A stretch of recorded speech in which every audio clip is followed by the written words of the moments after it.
my friends, I'm Rick, and this is your seat at the table. Misty sitting over here in the box. It is, like I said, Christmas weekend. This is Saturday before Christmas, and we are looking at a combat scenario from a game not traveled last or on this current cycle, cycle 17.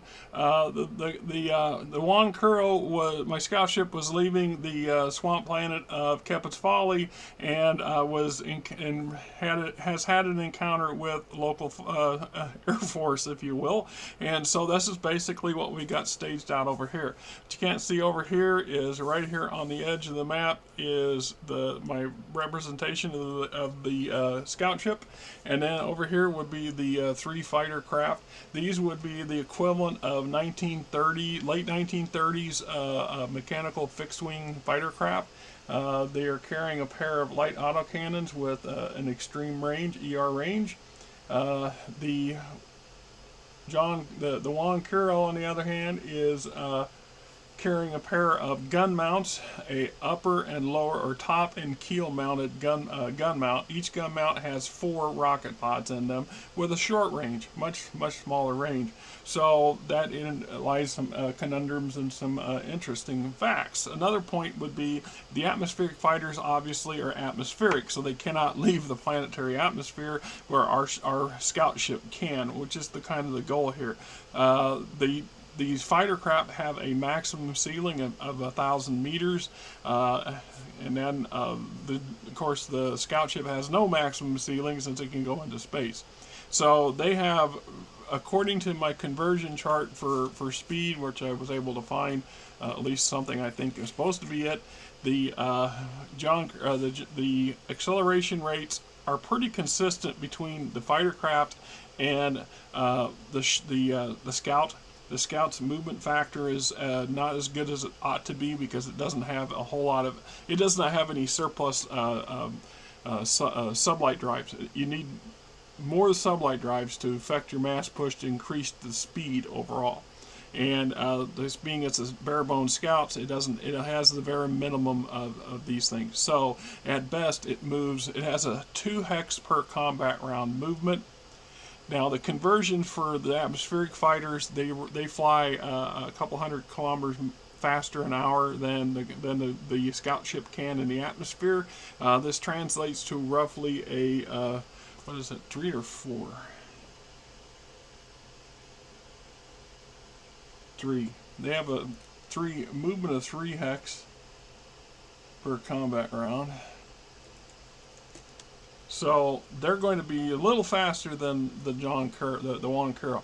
Now the Juan Kuro just needs to get 10 combat rounds without being destroyed.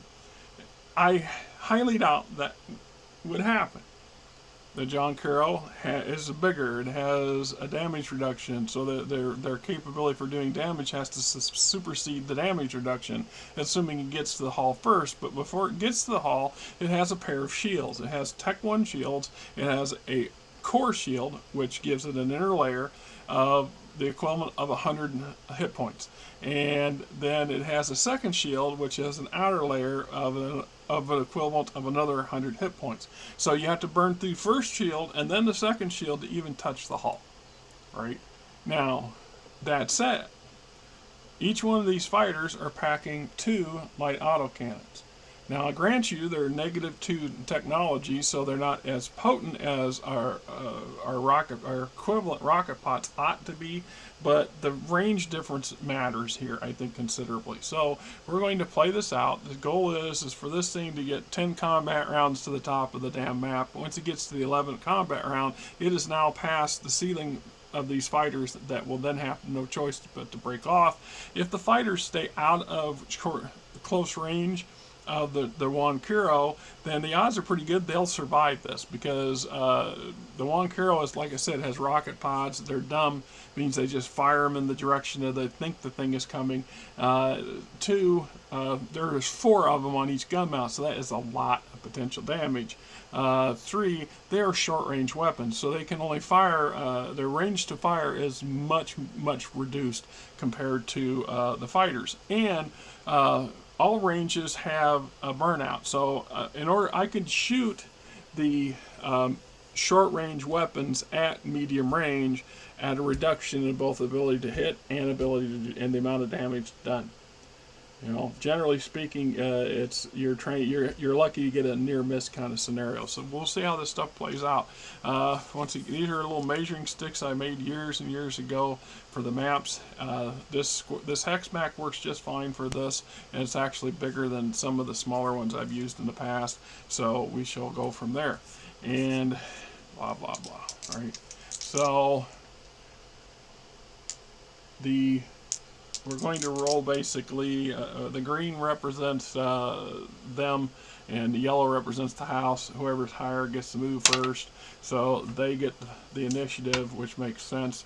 So they're going to move, and this is the interesting part where it comes to playing solo play, right? I have a number of chart thing here to aid me. The main thing is I'm going by is this NPC action chart and NPC response chart.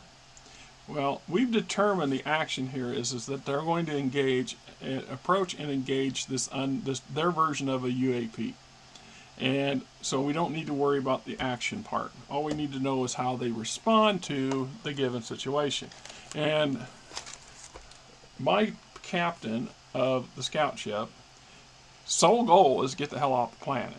Preferably not damaging these guys at all. He will shoot to defend him. He or she will shoot to defend the ship. But they're not going to aggressively go after these people. Technically speaking, if they lose one of the fighter craft, I'm of the strong belief that they should break off and go away. But they rolls make a difference. So I'm not going to roll any kind of reactions for the opposing force, the op force.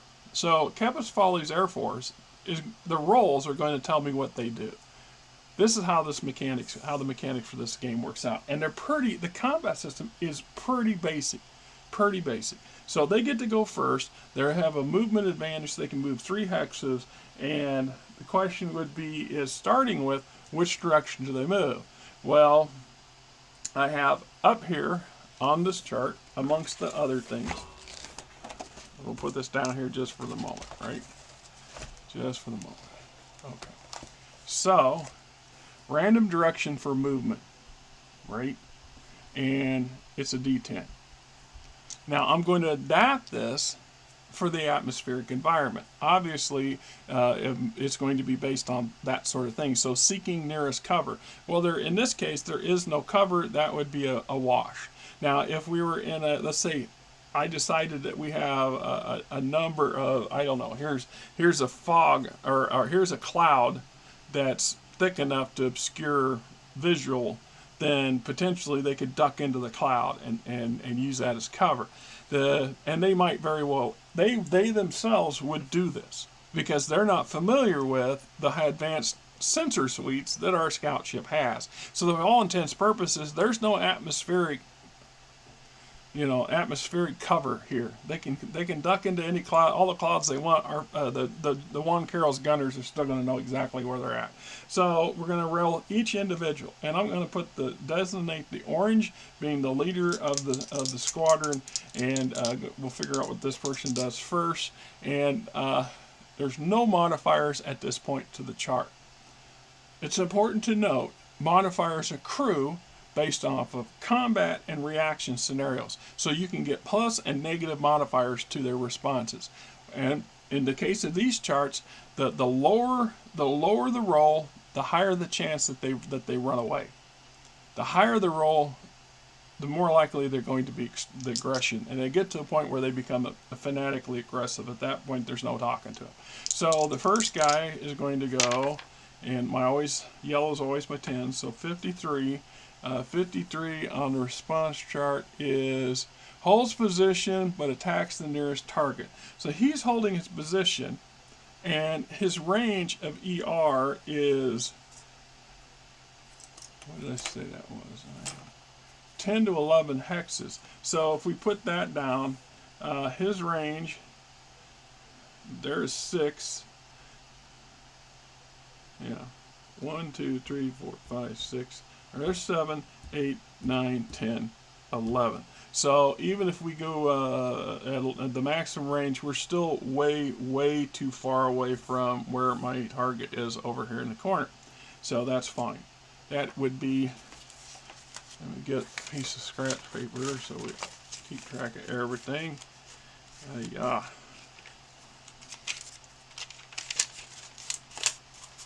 Right.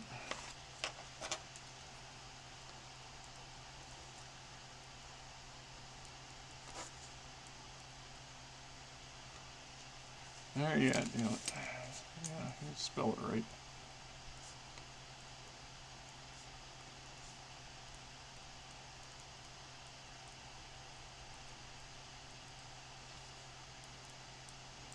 Right.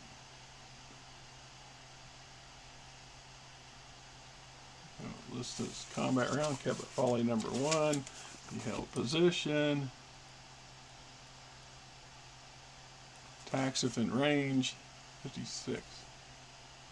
And there's no modifier on there. So the second fighter, KF number 2, is going to 64. 64 is cautiously advances on the nearest opponent and attacks.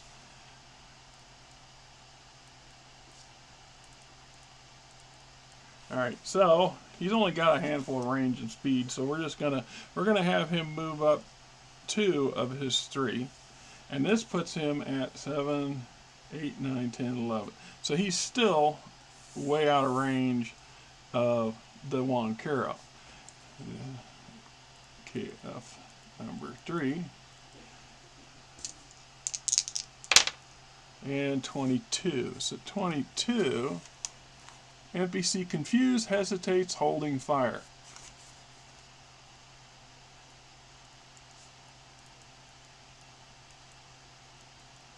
Alright.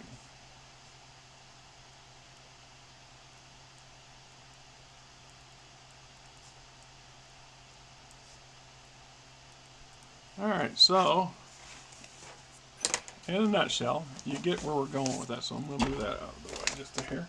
Alright, so this fella advanced, this fella holding position, and this fella is holding position. Ideally, my argument would be this guy held position and told this guy to go take a look-see, get closer. Or this guy's just a you know, he's an adrenaline junkie looking for a score.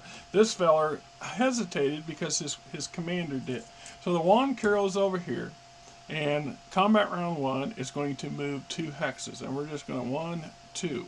So we're moving 2 up. Right, so this brings us around to basically a repeat of everything we just did for combat round 1. So in this case, we're going to now go back to the captain of our Kepit Folly's Air Force Squadron, and I get a 32.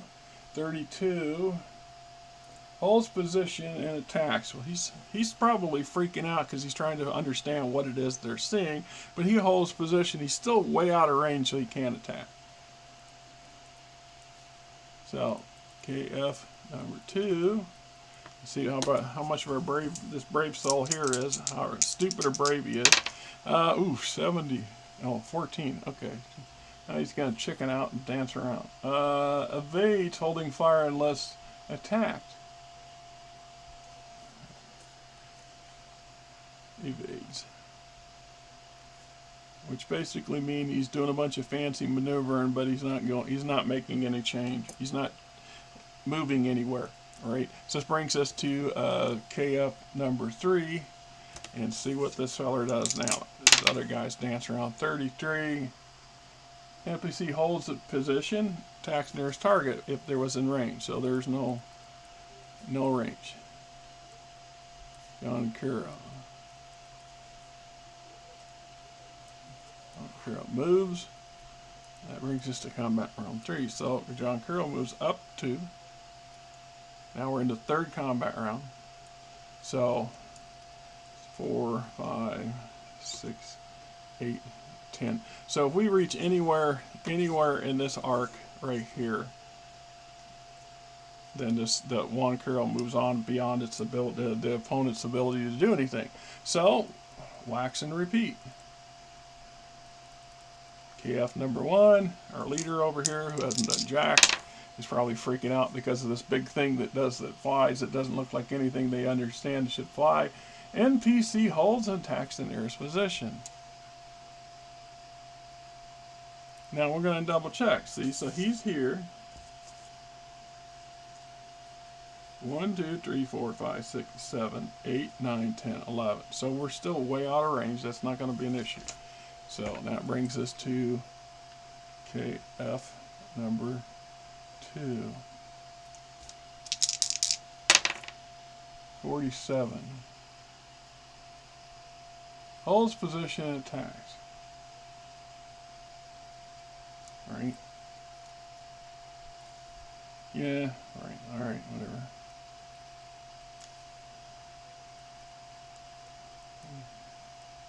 KF3. 13. Pulls back up to double click and hesitates, only attacks if attacked on a prior combat round. Well, there's nowhere for it to pull back, so we're gonna put it down as a pullback, but there's nowhere for it to move. I'm not letting, he's not escaping off the edge of the map because that's not what the event rule said. So Juan Kuro is now going to move up to, because that's what they're doing. Combat round 4. So in real world terms, in time terms for everybody involved in this little dance, 18 seconds have moved by. That's just, we talk about combat rounds in games where it can take you literally hours to go through all the stuff you need to go through before the round ends and the new round begins. When in reality, that whole entire thing that might take you 2 hours and your buddies 2 hours to play out and do the math work and paperwork for, is actually taking place in about a 6 to 10 second window. Because combat rounds are that quick. That's generally time enough to do an action or to think of doing something kind of scenario. So moving on to round 4, KF number 1, who's so far done shit. 39. Confused, holds fire. Makes sense. He's just trying. That captain or lieutenant or whatever is struggling to make sense of whatever the F this thing is that's slowly approaching, climbing into the sky and slowly getting faster. 15. So pilot number 2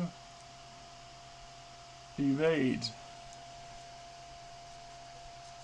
Nothing to evade, but you could do it. The main thing here, though, is I'm taking away is these guys are literally flabbergasted by what this thing is. That's this unidentified flying object that's in front of them, because and they're just not really keen on actually charging up to the thing and getting in because they don't know what's going on. They don't know what it is.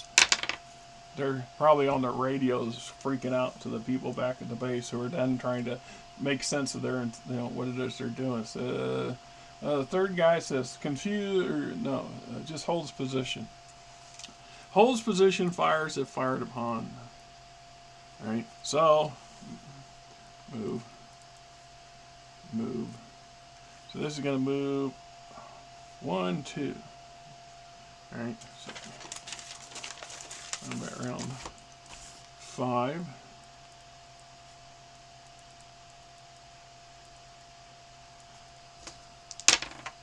And now we're getting something. 84. Rolled over on me. 84. 84. NPC holds position and attacks. Right? Whatever. Let's make sure I know we're still nowhere in the range, so 7, 8, 9, 10, 11. Nope. Not gonna happen. Alright.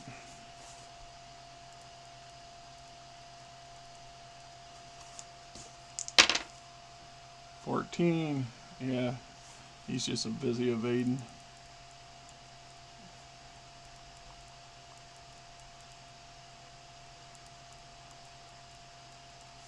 Let's see what this last guy is doing. 64. Cautiously advances. Nearest opponent says cautiously advances in brackets so close range or CA movement on the nearest opponent and attacks. So he's going to move, cautiously move. He moves 3, so I'm going to say he moves up 1, but he's still way too far away. He's not going to...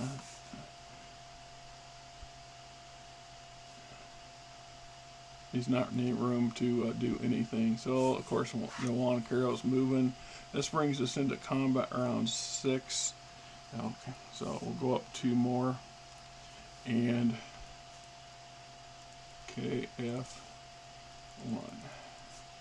Alright, you know what? We're going to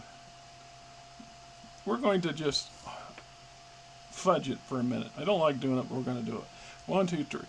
So technically, I could be rolling which direction these guys go to. So 16, 6, or no, it'll be on a single die. So 1 seeks the nearest cover. Well, there isn't any. So we're just going to have him advance up to 3, being that he's the captain. 7, 8, 9, 10, 11. So now he's got a range on his on the guy. Okay, so what we're going to do here is we're going to go and look. Now, the Juan Kuro, the captain, and the pilot combined give the Juan Kuro plus 10% to attack. The ship has a DR of -4, so they would have to do more than 4 points of damage to do any damage to the hull at all. But at this point, they're attacking the shield, so it doesn't apply. So we're going to have, there it is.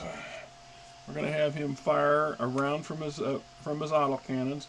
That's 10 rounds of ammo, so 2 rounds of 5 each. That's how that plays out. And he carries, each one of these fighters carries 50 rounds of reload. So it might take a minute to burn through all their ammo. We'll see. They'll burn through it pretty quick. So he has a plus 10 to hit, and the pilot over here has a plus, where did I find that? Plus 2. So plus 2 minus, from 10 means a -8 to hit. So we get a -8 to hit.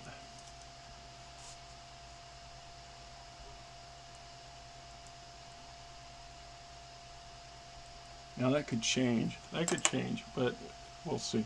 So first things first. All right, so 82 minus 8, so 74.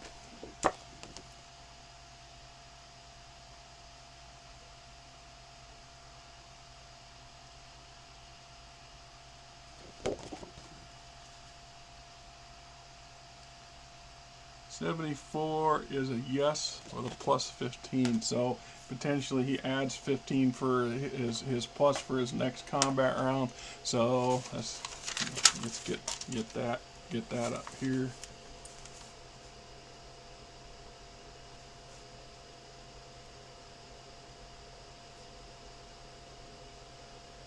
All right, so he hits. And he fired 2 autocannons. Each one fires 5 rounds. Each round does 2 points of damage. So he fired 10 rounds times 2, which is 20 points. So 20 points hits the exterior shield of the Juan Kuro. Now Juan Kuro can regenerate 10% of that every round. The key is to remember that. So we're down to 80 points on the shields for this one fella. So now I'm going to roll for the other 2, and I'm going to roll specifically for them because I don't want to fudge everybody. That's kind of what I don't like doing. So maybe they'll take some heroics from their captain or take lead from their captain and do some more shit. 37. Confuse holds fire. So he doesn't do anything. KF number 3. 18, confuse hesitates, can evade if necessary. Okay.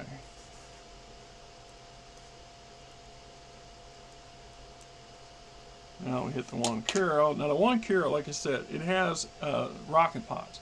And the rocket pods have ranges of 4 to 5 hexes. So 1, 2, 3, 4 at best here. So they're nowhere in range of these fellows. But they're going to go ahead and move 2 more, because that's what we're moving. We're trying to get ourselves out of the atmosphere, far enough up the gravity well to evade these people and not try to whack them off. So that brings us to combat round 7.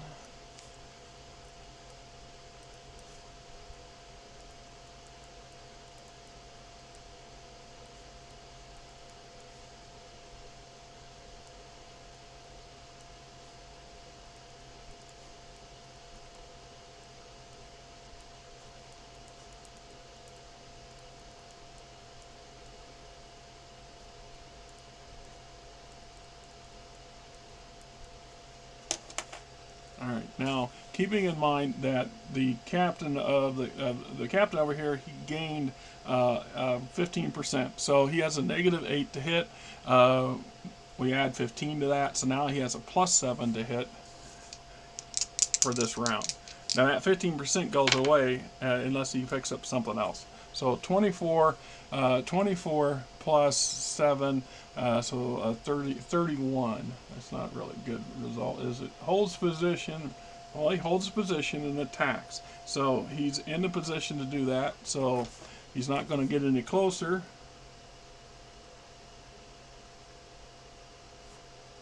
All right. So he's going to attack, and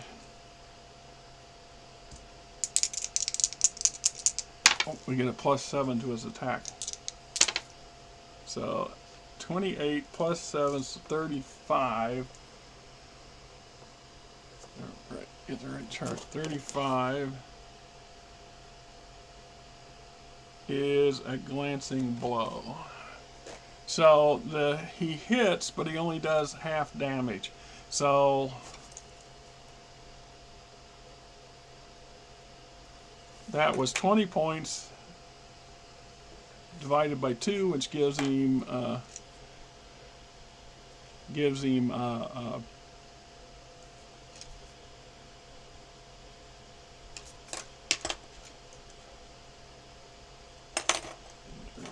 going to use a pen. 60. I'm going to cut down his ammo use too. So he's down to three full reloads, 3 full rounds of ammo before he has to reload. All right, so holds position, does damage. Fighter number 2, 86. Charges and randomly rolled opponent and attacks with point blank. Well, there's no randomly rolled here, so he's just going to charge. That means 1, 2, 3 straight forward, and he's going to attack. And he's going to attack right at the E range, so he's able to hit. Now, the way this would work for damage and attack. So in the case of range, you can shoot the one pass. So I can actually go ER +1. So ER +1, and I would get a 50% negative to hit. So if I had any positives, it would be halved, and then the damage is reduced. So the damage is also halved. Where the opposite side of that goes, for damage purposes, if you fire at something that's within your range factor, that's the normal amount of stuff. The problem with ER weapons is they don't allow you to lock on and do damage at point blank range. So the negatives there would be if you happen to use that weapon and you're too close, you see reductions, or to the point where it doesn't work at all because it can't target or get a lock on or target or whatever. Anyhow, advances and fires, and he gets a -8 because he didn't get an initial +15. So, all right, no, a negative. Yeah, -8. So 43, 35. 35 confuse, or no, 35 tax. 35. What am I doing here? Oh, I'm working on this last fella. All right, 35. The hell, you get confused there for a minute. Confused and holds fire. Yeah, I understand that, pilot. I got confused too. Okay, so the Juan Kuro is going to keep moving. That's a given. So the catch 22 now would be is the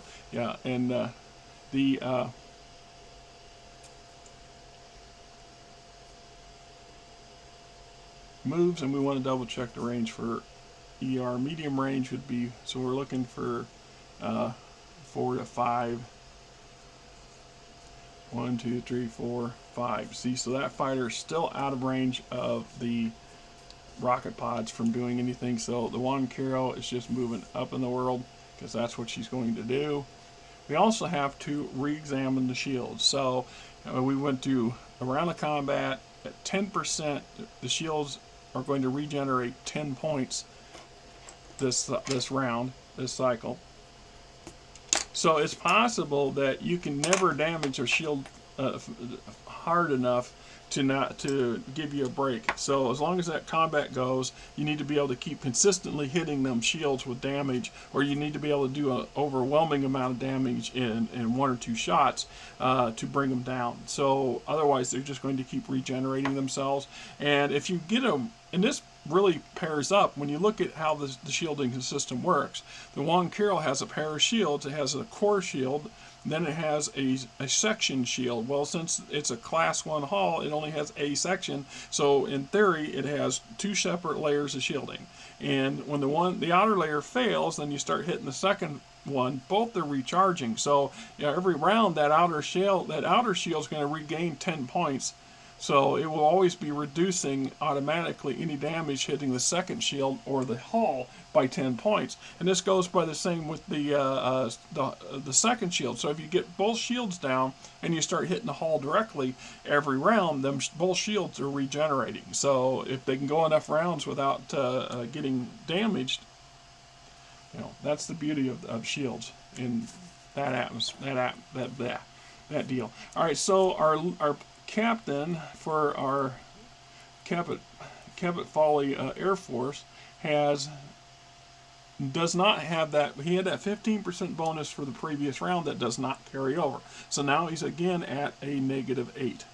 So we're going to roll, and that's to hit and shit. Right now we're just going to see how he's moving, what they're doing.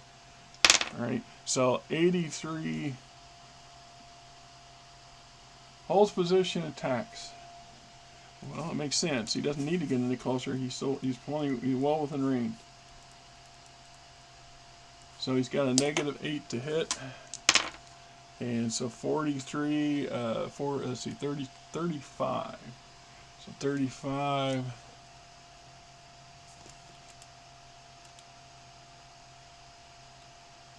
It is a glancing hit, so partial.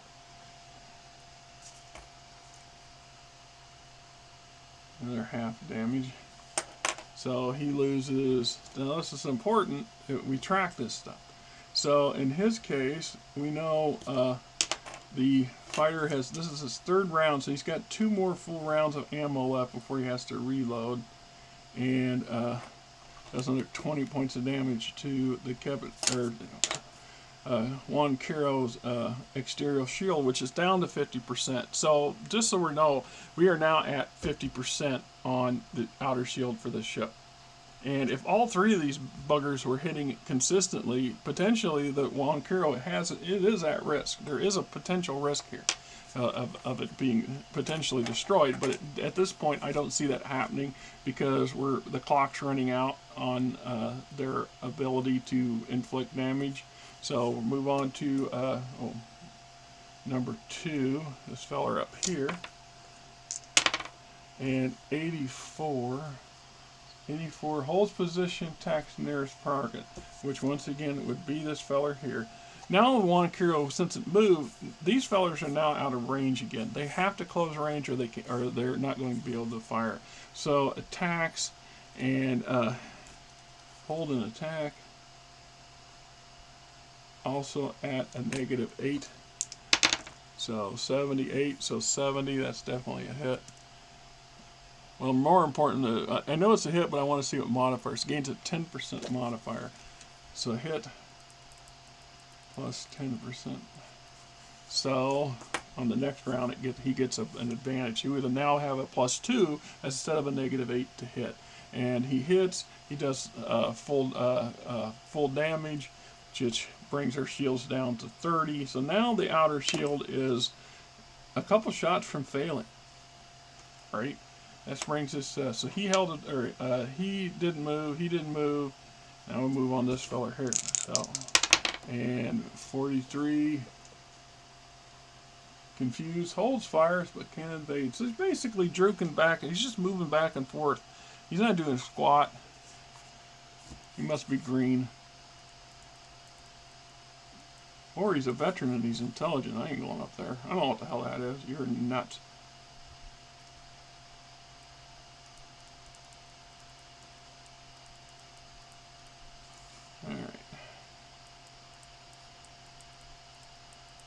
Alright, so let's take a look at the one Kuro here. Coming up on comment round 9. So the one Kuro is 1, 2, 3, 4, 5. Still out of range at extended max range at medium for its short range weapon to hit anything. So it's just going to keep moving. Move up 2 more. And then brings us back full circle. Combat round number 9. Our captain of our ship. He has a -8 to hit. First, we'll see what he's doing. All right, 86. Charges at randomly rolled opponent and attacks. If in point blank range, attempts to grapple. If it's down personal scale, yeah, okay. So he's going to charge, which will be 3, and the nearest line, 1, 2, 3. And still keeps him in optimal range to do his business. So he has a -8 to hit. 33, so 22, 25. Yeah, that's a miss. How bad of a miss? 25 is a miss with a -10. So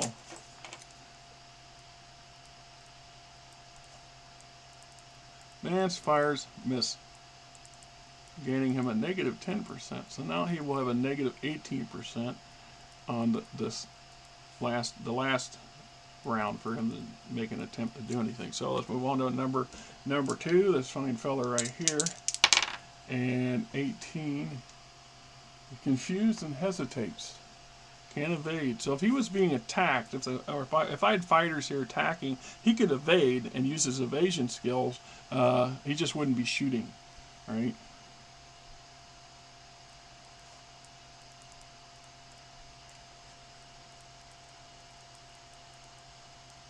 We'll get to the third fella back here. And 14, basically a repeat of the other guy. Confused, evades.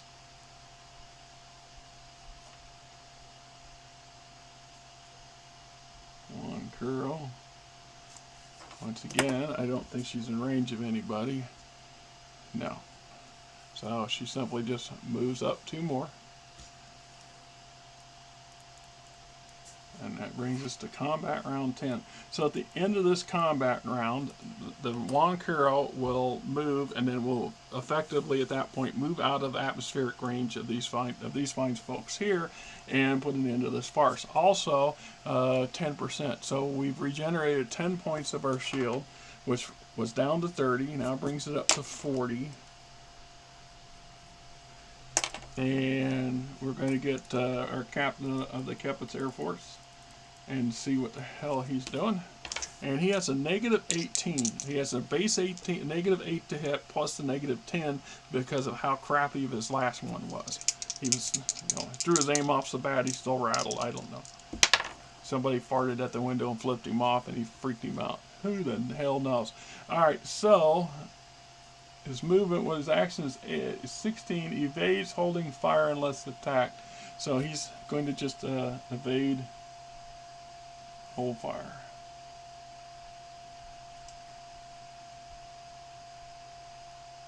He's probably trying to figure out all the ammo he sent downrange, and there's no apparent damage whatsoever. I imagine all he's seeing is flickers and flashes against the where he thinks the hull of the ship is, and you know. All right, so let's see what this other feller does. 11. Good lord.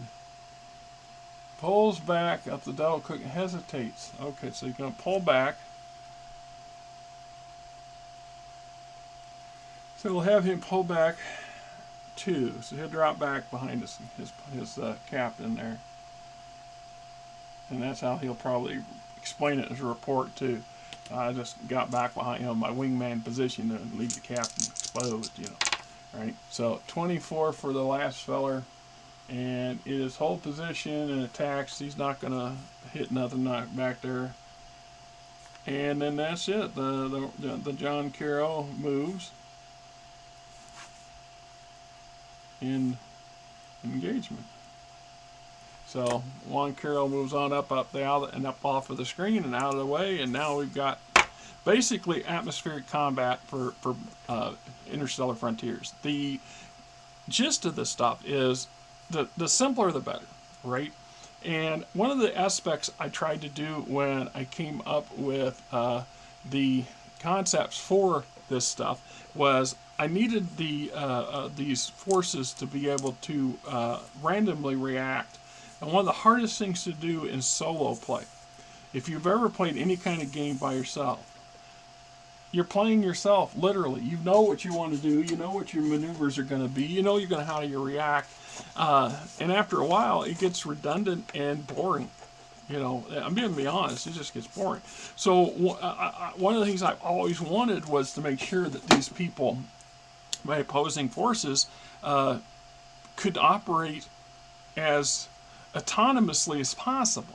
So my events, my setups for these things, I mean, it's basically how that runs down. So we look at the NPC response. At the beginning of each combat round, each NPC unit and or flube involved makes a roll on this. See, that's where I said I'm always looking at stuff. So I don't need the involved part. Makes a roll on this chart using an unmodified D100. So you get a 1, immediately flees and takes no further attempts. And these can be scaled up. So this is based off of so at the individual scale. If Fred Dodge gets into a shooting match with one of the street thugs or something like that, it's the exact same thing. The difference is we'd have a terrain map with terrain, and if it's a city map with buildings, stuff for them, places to hide behind, things to take cover from, which then allows some of this stuff to make sense in more than the open environment that this was. It also gives us some direction for the opposing forces, and there's modifiers here. So, for example, if the captain would have gotten incapacitated or killed of the Kepit Air Force, there's a significant negative applied to the remaining 2 pilots because they've lost the captain and the support. They're no longer a full-on unit, and they're not led by the initial person supposedly leading them. This gives them some serious negatives, and if the negatives pile up enough, they will vacate the area. And you can call it flee, they can call it a strategic retreat, however you want to play it out, but that's just the way they should work. It's just like I do not believe intelligent thinking beings fight to the death unless they're desperate and cornered. So in the lion's share of engagements so Fred Dodge and having a street fight with a street thug, the odds are real good that if the thug gets his ass whooped, the buddies in the corner over there are all going to run away. They're not going to help out because that's not how things work. It's survival of the fittest, and the survival is the key word there. You can be all the fittest all you want, but if you don't have the brains to know when to leave, you're not going to survive. That's a hard, cold fact. Some people go, well, how's it that some dopey, dumpy, fat-looking bastard over here can thrive in this kind of Mad Max environment where 95% of the rest of us end up dying real fast? Well, in part because they're observant and wily enough, street smarts enough to know when to go with the flow, and perhaps they have a little more skill sets than you gave them credit for. But then there's the dumb luck factor. Anyway, so what we have then is the initial NBC action chart. So if this would have been reversed, the action had already been determined by the event roll. The Kepit Air Force, out on maneuvers or patrol or practicing or whatever they were doing, spots an unidentified flying thing, my scout ship, and decides they better go find out what it is. So they approach. Hence, the action has already been determined. Now, if in the case of the street thug analogy, if Fred Dodge jumps out behind a bush to try to apprehend the street thug, at that point, we would make the initial NPC action chart roll, running in, and it runs the variety from NPC flees the area to advances wildly to optimum weapons range to demand your immediate surrender, and all the stuff in between. So in the case of the NPC response, so once that engagement starts out, is he going to move forward? Is he going to move back? Is he going to go on an aggressive attack? Is he going to, regroup? And that tries to take as many possible scenarios in there. So pulls back up to double quick and hesitates, only attacks if attacked. NPC confused, hesitates, holding fire, can evade up to a run. NPC holds position, attacks nearest largest group with suppression fire on your next combat round. So you're going to sit there and make the argument, well, that sounds like people. Why would that apply to vehicles like in fighter planes? Well, what is a fighter plane but an NPC? It's just the guys in the NPC's in the fighter. Okay, so the pilot's reacting, and he's going to drive his machine whatever way he's reacting to. So it doesn't matter if he's a mech pilot or a tanker or a grunt on the infantry in the ground or a crewman in a starship or a civilian caught in a bad spot. You can use this and apply this to all those scenarios, right? And then it's just like the random direction for movement. So when it sits there and says, okay, reckless retreat, cannot regroup for 30 minutes, gains a negative 50 to any rolls made during this time.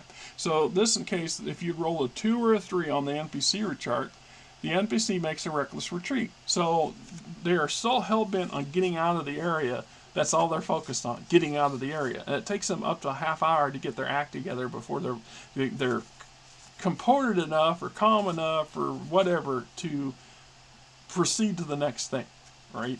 And in the process, if anything currently happens to them during that period of time, their first inclination is to keep running away, which is what gives them the big negative modifier to anything else. They're not going to get brave enough to suddenly turn around and charge you, right? And so you can potentially stack, this stuff stacks. So potentially, another thing I tried to moderate was to wait to lessen the amount of time it takes to do battlefield combat. So this was basically a pretty straightforward combat scenario. This was 3 fighter planes and a light Tech 1 scout ship.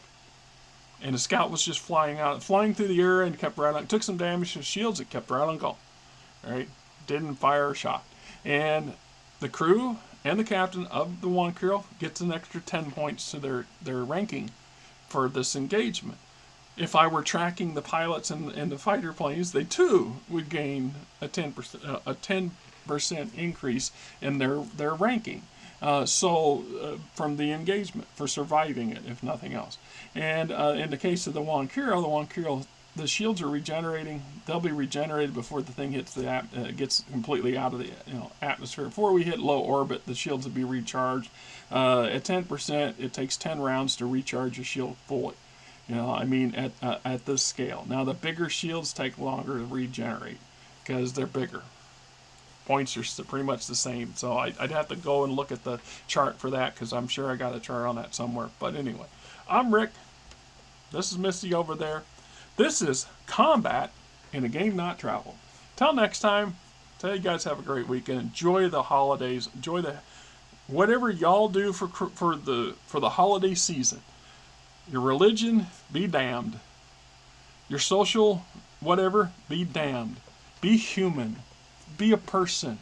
Be a member of the family. Be a member of your community. Be a friend. Be a friend to a stranger. You don't owe nobody anything. You can be generous as hell for free. Because generosity comes in many, many, many ways, and it isn't always about the credits.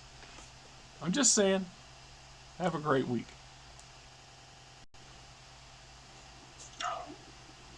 It just irritates me to no end.